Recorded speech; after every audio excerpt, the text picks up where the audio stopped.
Hello students, आज हम lesson plan number 5 के बारे में डिस्कस करेंगे। मैंने आपको पहले ही बता चुका हूं कि हमें जब लेसन प्लान बनाना होता है तो हमें पहले से ही माइंड में सेटअप करना होता है कि हमें पढ़ाना क्या है। तो हमने आज के हिसाब से देख लिया हमें क्या पढ़ाना है। चेक में हमें क्या क्या पढ़ाना है तो हमने पहले से डिसाइड कर लिया। हमें 3 शिक्षण बिंदु पढ़ाने हैं। एक, चेक का अर्थ, नंबर 2 चेक के प्रकार, नंबर 3 चेक का काटने या निर्गमन करने की प्रक्रिया। ये 3 चीजें हमें उसको पढ़ानी है। क्योंकि आप कॉमर्स के बारे में आप अध्ययन करके आ गए हैं तो हम बार बार आप किताब के, जैसे हम पिछले लेसन प्लान में हम देखते थे, हम पहले ही क्या कर लेते थे, उनके बारे में थोड़ा सा बता देते थे कि ये क्या क्या चीज हमें पढ़ानी है, तो उसके बारे में बता देते थे। परंतु आज हम इस तरीके से नहीं बताएंगे। जैसे ये हमने लास्ट पढ़ाया था आपको, ये तो हम पहले ही बता देते कि समय के अनुसार और स्थान के अनुसार प्रत्युक्त इनके बारे में थोड़ा थोड़ा डिटेल दे देते थे। परंतु अब उसमें लिखने की जरूरत नहीं है। अब हम समझ चुके हैं हमें क्या करना है, तो ठीक है। इसके बारे में हमने देखा कि हमें चेक के बारे में पढ़ाना है, तो मीनिंग ऑफ चेक और टाइप्स ऑफ चेक, और हम चेक के निर्गमन की प्रक्रिया, इशू किस तरीके से करते हैं चेक को, वो पढ़ेंगे। क्लियर।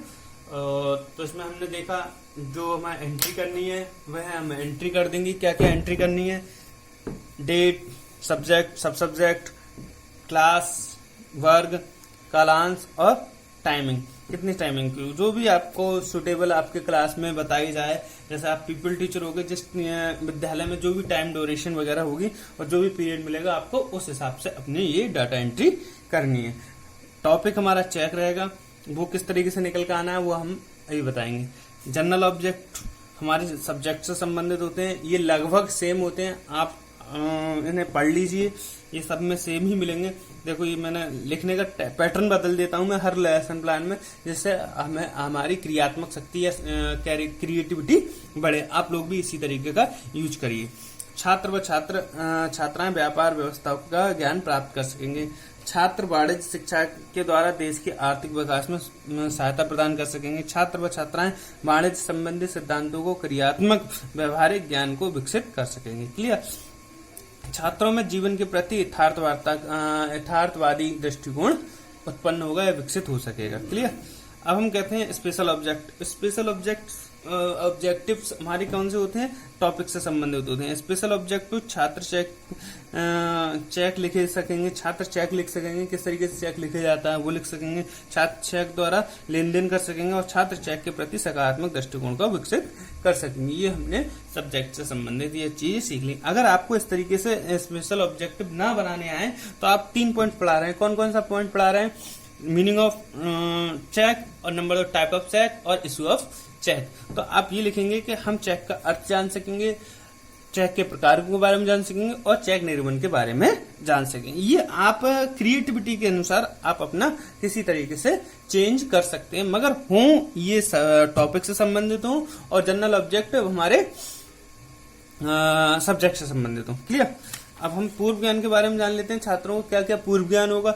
छात्रों को चेक के बारे में सामान्य जानकारी है और बैंक के बारे में भी सामान्य जानकारी है। हमने ये देखा कि हमें सहायक सामग्री क्या करनी है, सहायक सामग्री का क्या क्या यूज करना है, टीचिंग एड कौन कौन सी होंगे हमारे, तो लपेट, सैम्पट है, छात्र उपयोगी सामग्री, चेक, डस्टर वगैरह वगैरह जो भी आपको यूज करने हैं, पॉइंटर वगैरह जो भी आपका यूज होता है टीचिंग में, वह चीज आप यूज करोगे। चार्ट मैंने 2 यूज किए हैं और वास्तविक वस्तु 1 यूज की है। क्लियर। अब हम इसके बारे में अध्ययन करते हैं। अब नंबर 2 आ जाता है हमारा ये, ठीक। इसमें देखेंगे हम प्रस्तावना से निकालना होता है, हमें क्या निकालना होता है? ये चेक निकालना होता है। ये किस तरीके से निकालेंगे हम? ठीक है। देखिए, मनुष्य व्यापार क्यों करता है? मनुष्य व्यापार इसलिए करता है वो धन कमा सके या पैसे कमा सके। ठीक है। मनुष्य अपना बचा हुआ धन किस संस्था में जमा करता है? बैंक में। बैंक में पैसों का लेन देन किस किस प्रकार से हो सकता है? तो हमने कहा नगद, एटीएम व चेक द्वारा। चेक क्या है? हमने चेक का यहाँ पे टॉपिक निकाल लिया। क्लियर। छात्र अस्पष्ट उत्तर दे पाएंगे और हम क्या करेंगे, अब फिर से उनसे कहेंगे विकासात्मक प्रश्न करेंगे। अब हमें पढ़ाना क्या है? हमारा टॉपिक है शिक्षण बिंदु। क्या है ये?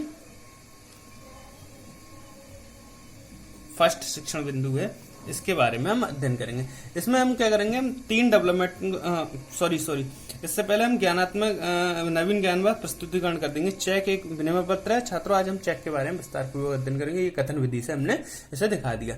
अब हम क्या करेंगे, शिक्षण बिंदु फर्स्ट का किस तरीके से हमें टीचिंग पॉइंट फर्स्ट करना है, चेक का अर्थ, मीनिंग ऑफ चेक।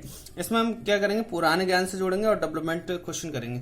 स्टूडेंट्स, एक बात ध्यान रखना, ये लाइनिंग के संबंध में मैं थोड़ा, ये चीज इस तरफ होनी चाहिए थी और ये चीज इस तरफ होनी चाहिए, तो थोड़ा चेंज हो गया है। मैंने एरो से दिखा दिया है कि ये वाले क्वेश्चन जो छात्र क्रियाएं हैं वो यहाँ हो गई हैं और विधि प्रविधि इस पर हो गई हैं।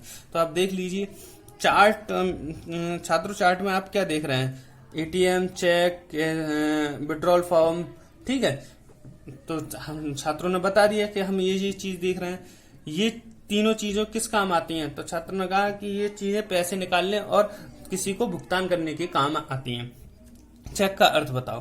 क्लियर। तो हमने ये प्रदर्शन विधि से प्रश्नोत्तर निकाले आपसे और ये प्रश्नोत्तर करिए और ये प्रदर्शन किया। क्लियर। अब हम अस्पष्ट हो गए। अब हमारा बेटा ये क्लियर हो गया है कि हम कहाँ इसका यूज कर रहे थे। अब हम क्या करेंगे, इसका क्या कर देंगे, एक्सप्लेन कर देंगे।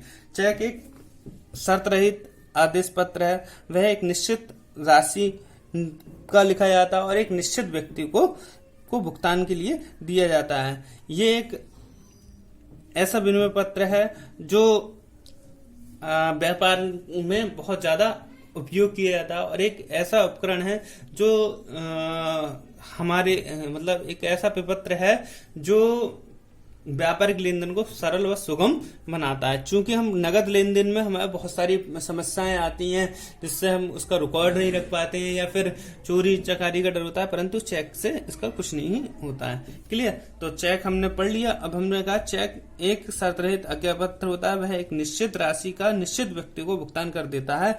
ये मुख्यतः 2 प्रकार का होता है। छात्रों, मैंने बोला ये मुख्यतः 2 प्रकार का होता है। वैसे आप किताब में पढ़ोगे तो कहेंगे चेक रेखांकित होता है, अरेखांकित होता है, विशेष रेखांकन होता है, बाह्य चेक होता है, ऑर्डर चेक होता है और बहुत तरीके के आपको बता देंगे। तो हमें मुख्यतः 2 प्रकार का पढ़ना है। क्लियर। ये बात आप अपने दिमाग में पुट कर लीजिए। क्लियर। अब हम करते हैं सेकंड टीचिंग पॉइंट पे आते हैं। सेकंड टीचिंग पॉइंट क्या है हमारा, सेकंड टीचिंग पॉइंट है हमारा चेक के प्रकार। चेक के क्या प्रकार है। क्लियर। तो चेक के हम प्रकारों के बारे में पढ़ेंगे तो किस तरीके से इससे पहले हम देखेंगे कि हमने जो पढ़ाया है छात्रों से समझ पाए हैं नहीं समझ पाए हैं। तो हम मूल्यांकन प्रश्न भी करेंगे। चेक कितने प्रकार के होते हैं छात्र बता देंगे, तब हम सेकंड टीचिंग पॉइंट पर आ जाएंगे। क्लियर। सेकंड टीचिंग पॉइंट क्या है हमारा, चेक के प्रकार, टाइप्स ऑफ चेक, इसके प्रत्यास्मरण देखेंगे। इससे पहले हमें क्या करना होता है, विकासात्मक प्रश्न करने होते हैं। कौन से प्रश्न करने होते हैं, विकासात्मक प्रश्न। विकासात्मक प्रश्न, विकासात्मक प्रश्न हमारे 3 होते हैं जिसमें से 2 क्वेश्चन का जवाब स्टूडेंट देते हैं और थर्ड क्वेश्चन उनके समझ से परे होता है। आप उसका आंसर, आप उसका एक्सप्लेन करते हैं। जैसे चार्ट में आप कितने प्रकार के चेक देख रहे हैं, चार्ट में हम 2 प्रकार के चेक देख रहे हैं, छात्र बोलेंगे। उसके बाद हम कहेंगे छात्रों, पीपल टीचर हैं आप कहेंगे मतलब चार्ट में देखकर चेकों के नाम बताइए।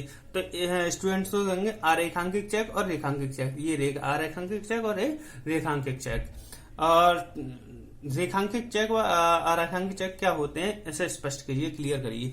तो हम क्या करेंगे, छात्रों को ऐसे देखकर तो इतना स्पष्ट नहीं हो पाएगा, तब हम उन्हें बताएंगे कि ऐसे चेक जिनका भुगतान नगद बैंक के काउंटर पर किया जाता है वह रेखांकित चेक होते हैं और जिनका भुगतान उनके सीधे खाते में होता है उसे रेखांकित चेक कहते हैं। इसे एक्सप्लेन करने के लिए आप वो कर सकते हैं, जैसे एक चेक लेंगे, चेक पर लिख देंगे कि एसबीआई का चेक है या पंजाब नेशनल बैंक का है, उसमें नाम पता चेक पर जो भी डिटेल होगी वो लिख देंगे और बताएंगे कि ये साधारण हमने खाली क्या रख दिया, बस लिख दिया किसी व्यक्ति पर और दे दिया कि जाओ ले आओ। अब वो बच्चा उससे चेक खो गया और किसी और को मिल गया तो वो चेक अरेखांकित है और वो काउंटर पर जाएगा, उसे मिल जाएगा। क्लियर।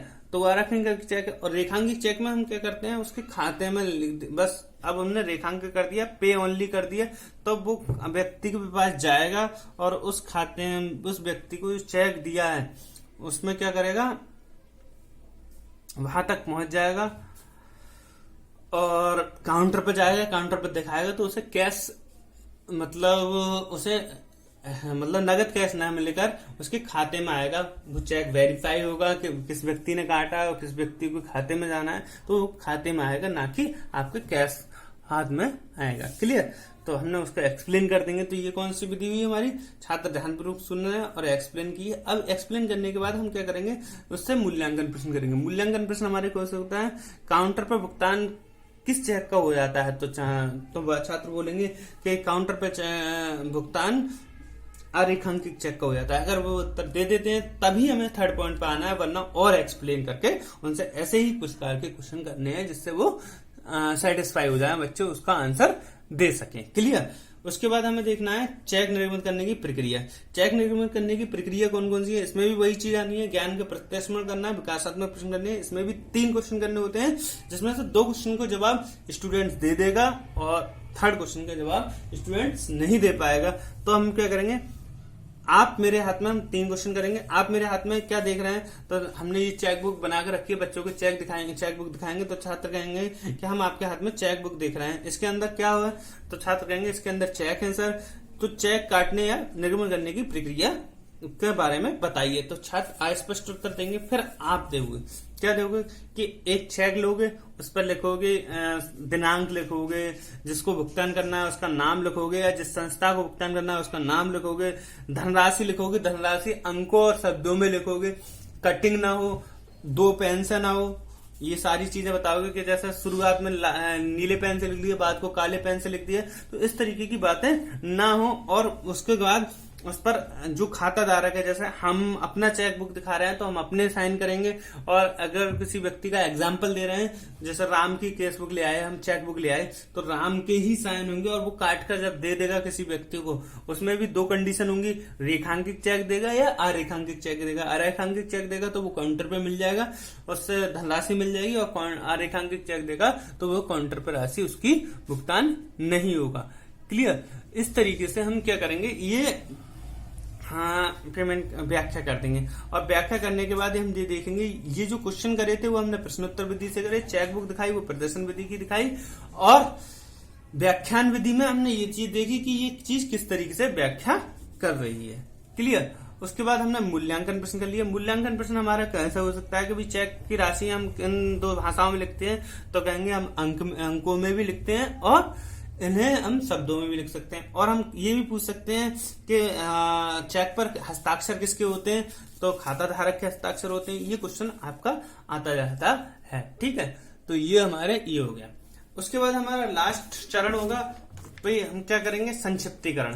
संक्षिप्तीकरण में क्या करना है हमें, ये सबसे इम्पोर्टेंट भाग होता है। भाई संक्षिप्तीकरण में नवी ज्ञान और संश्लेषण, श्यामपट्ट पर पढ़ते समय छात्रों, आज हमने, ये हमारा श्यामपट्ट है, भाई हमने 3 शिक्षण बिंदु यहाँ पे लिखने हैं। जगह कम है। पहला पॉइंट क्या था, मीनिंग ऑफ चेक, दूसरा क्या था हमारा टाइप्स ऑफ चेक, और थर्ड था इशू ऑफ चेक या निर्गमन की प्रक्रिया। तो हमने इन प्रक्रियाओं को प्रोसेस, इस चीज को लिखेंगे। और ध्यान रखना कि हम श्यामपट्ट पर केवल जितना पढ़ाते हैं हमें ना रफ करना है, और केवल जितना पढ़ाना है, तो 3 शिक्षण बिंदु एक ही श्यामपट्ट पर आ जाए। ऐसा नहीं है कि हम पहला शिक्षण बिंदु मिटा दें, मान लो ये यहाँ से यहाँ तक का कर दिया, फिर दूसरा शिक्षण बिंदु यहाँ पर हो, तो और इसे मिटा के फिर यहाँ पे लिखें, तो ये नहीं। हमें एक ही बोर्ड पर ये सारी चीजें दिखनी चाहिए। तो हम इनसे क्या करेंगे, पढ़ते समय छात्रों को शॉर्ट में जल्दी जल्दी बता देंगे। जल्दी जल्दी क्या, क्लास के अकॉर्डिंग बढ़ा देंगे कि मीनिंग ऑफ चेक ये है, टाइप्स ऑफ चेक ये है, और इशू करने की प्रक्रिया ये है, चेक को इशू करने की प्रक्रिया ये है, तो इसे बता देंगे। छात्र ध्यानपूर्वक सुनेंगे, और छात्र इस विधि को क्या कहेंगे, श्यामपट्ट विधि को कथन विधि। ये सब पढ़ते हुए पॉइंटर से इस तरीके से पढ़ेंगे। चेक एक विनिमय पत्र है जो शर्त रहित है, जिसमें बैंक पत्र होता है, इसमें धनराशि किसी व्यक्ति को देनी होती है, तो उसके नाम पर ये चेक काट दिया जाता है। तो अपनी जो भाषा लिखनी है वो अपने लिख देंगे, अपने अकॉर्डिंग लिख देंगे। क्लियर? उसके बाद हम श्यामपट्ट कार्य करेंगे। ये श्यामपट्ट कार्य हो गया, और ये करने निरीक्षण करेंगे। छात्र अध्यापक क्या काम करेंगे, श्यामपट्ट पर जो श्यामपट्ट पर लिखा है उसे कहेंगे कि छात्र आप इसे क्या करें, उतारें, और छात्र उसे क्या करेगा, मतलब अपनी कॉपी पे उतारेगा। और उतारने के बाद हम क्या करेंगे, घूम घूम कर चेक करेंगे कि छात्र उतार रहे हैं या नहीं उतार रहे हैं। और क्या काम करेंगे, छात्रों से पूर्व दिवस का यानी पहले के प्रीवियस डे का कार्य पूछेंगे कि आप करके लाए हो, और करके लाए हो तो चेक कराइए। और छात्र वही उल्टा करेंगे कि कार्य उतारेंगे और पुराने दिन की अपनी कॉपी आपसे चेक कराएंगे। तो ये सारी प्रक्रिया होती रहेंगी। गृह कार्य चाहे थोड़ा दें, जरूर दें, एक प्रश्न देंगे और वो प्रश्न छात्र उतार लेंगे। तो ये प्रक्रिया क्या कहलाएगी? आपकी टीचिंग लेसन प्लान कहलाएगा। Clear? Thank you very much.